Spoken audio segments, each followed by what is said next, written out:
Hello, in this video I'm going to go on a little urban walk. It's something I've been meaning to do since last year. It's been a hot summer in London.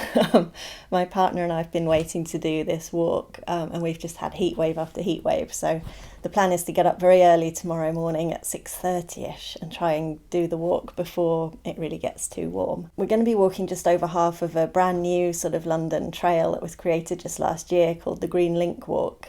London has a few long distance trails. It's got the Capital Ring and the London Loop that go in a circular route around the outskirts of the city, hence the names. There's also the Green Chain Walk, which passes quite close to where I live, so I've sort of walked little bits of that kind of accidentally in the past. But the Green Link was created last year, and it goes from Epping Forest, Walthamstow, up in the north of the city, down through to Peckham in South London, which is a little bit closer to where I live. And I've wanted to do this because I don't really know North London at all. There's going to be one little area that we pass through that I've been to a couple of times, but other than that, it's all going to be quite new.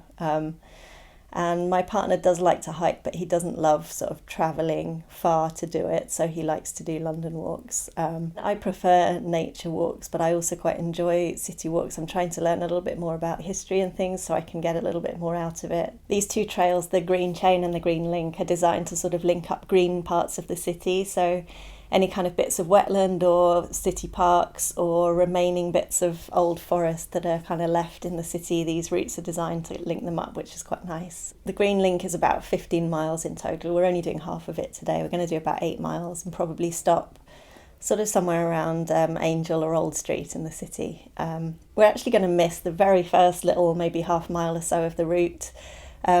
To reach the start of this way up in the north, we already have to take one bus and also take the Victoria line of the Underground from one end of it to the very end up north. So the official start of the route is a little bit outside of Walthamstow. I would have to take another bus to reach that, and I don't really fancy doing that. It's a long enough journey as it is, so we're going to start at Walthamstow station. So yeah, I hope you enjoy seeing this little bit of London. We emerged from the tube onto Walthamstow High Street. The street is the home of Europe's longest outdoor market, but we were too early even for the market vendors.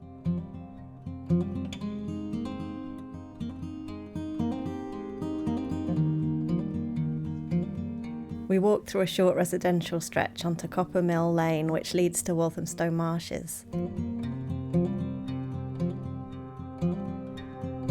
The marshes are a 91-acre site of special scientific interest.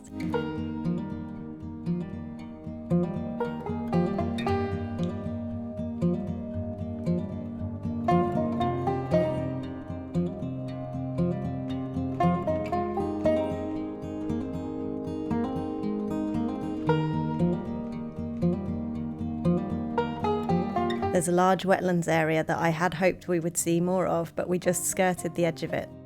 Instead, we headed into the Lee Valley grasslands, an area of floodplain meadows alongside the River Lee.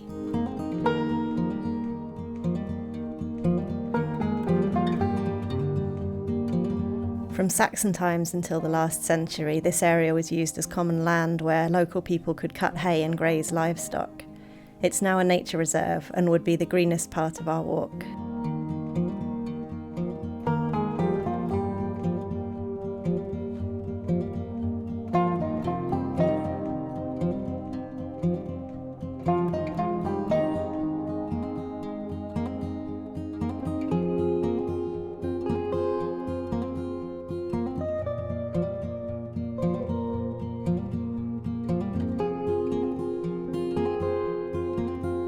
The route turned onto Lea Bridge Road and we got to follow the River Lee for a short stretch before heading into the much more built-up area of Hackney.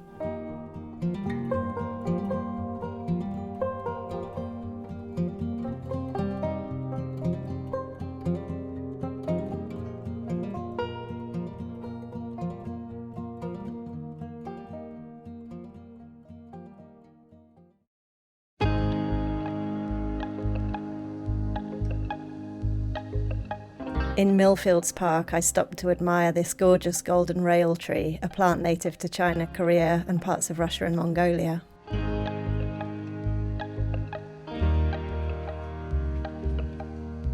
Millfields Road led us to Clapton Pond and then on to Hackney Downs Park, where there was a classic Victorian terrace along one side.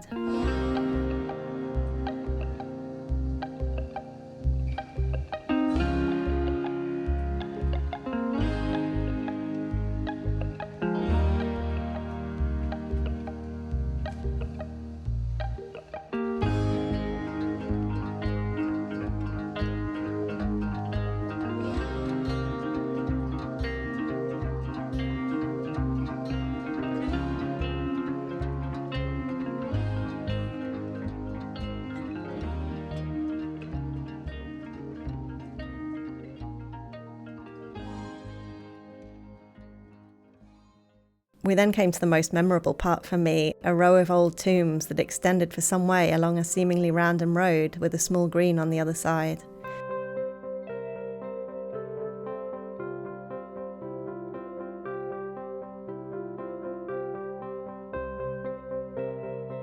It was only when we eventually reached the Church of St John at Hackney that I realised it was all part of a larger churchyard gardens area.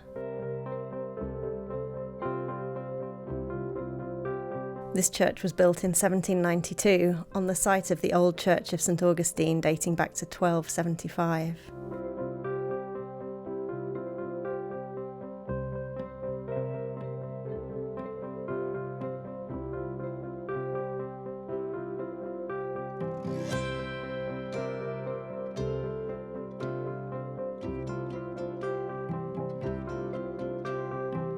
Some more residential streets led us towards de Beauvoir town, the only part of this area I'd really been to before, as a friend of mine had an artist's studio here at one point.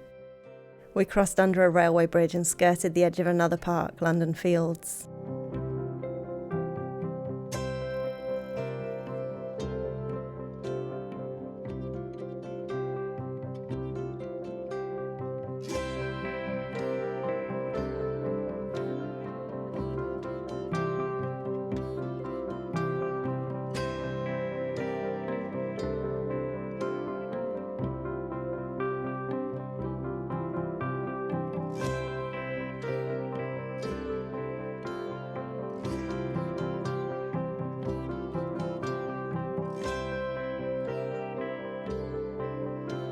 The long road Albion Drive had some interesting buildings and nice plants and ended at a lovely tiny park called Albion Square Gardens.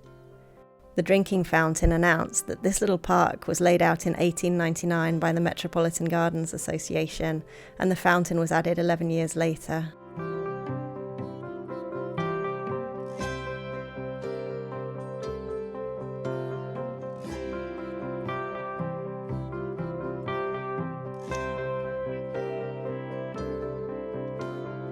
The park even had a tiny gardener's hut.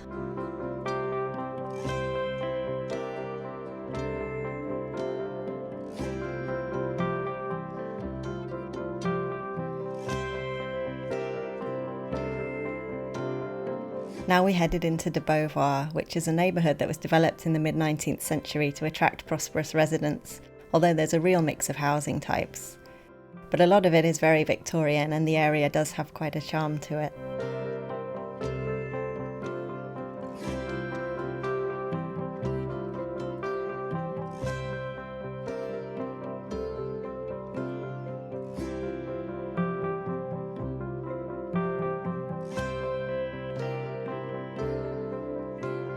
We emerged onto Regent's Canal and then had just a little bit further to walk to get us to the station and on our way home.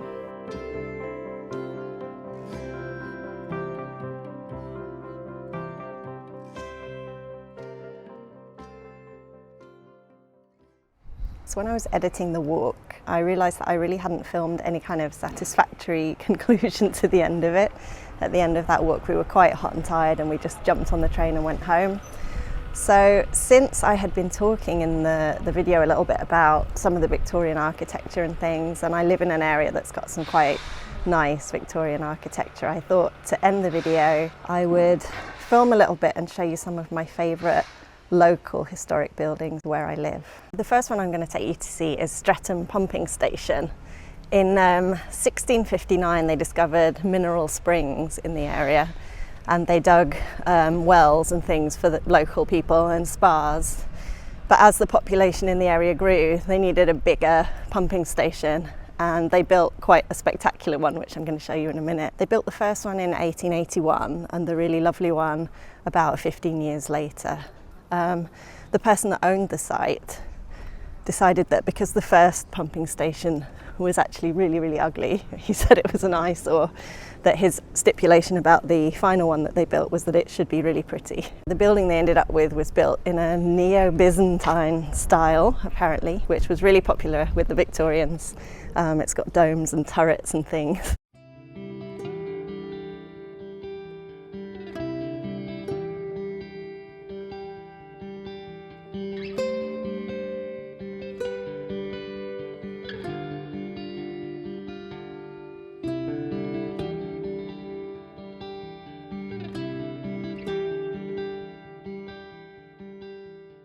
Next we're going to see the oldest building in Streatham, which is called St Leonard's Church. It's been sort of added to and built up a lot more recently, but it has one very old sort of wall that dates back to the 14th century that you can still see, which is made from flint.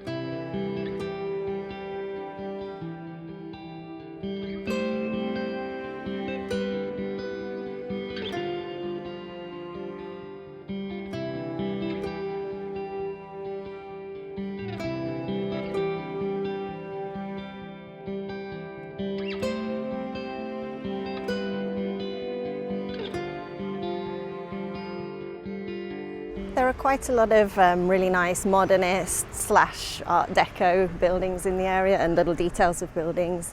There's the elephants on the High Street, which I love. Also on the High Street is Century House, which was built in the 30s, and it was the HQ of a big sort of jewellers, goldsmiths company that was huge at the time. It's now in quite a state of disrepair. But the main one is Pullman Court. Pullman Court was built in 1933. It's a Grade 2 listed building. I first noticed it, honestly, because of the lovely tree in front of it. It's a lovely big cedar tree. And I used to take the bus to work from just across the street, and I used to take pictures of the tree all the time. But then I learnt about the building behind it, and that it's this really sort of famous example of modernist architecture in the area.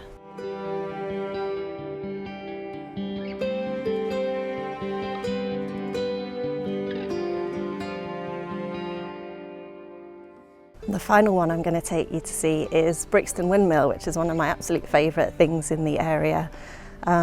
It's London's only remaining inner city windmill. It was built in 1816 by the Ashby family, who, oh, take a look at this cat.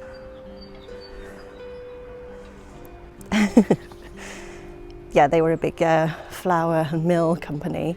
It was sort of derelict for quite a long time, but it's actually back in use now, which is really cool. You can buy flour that they've made there.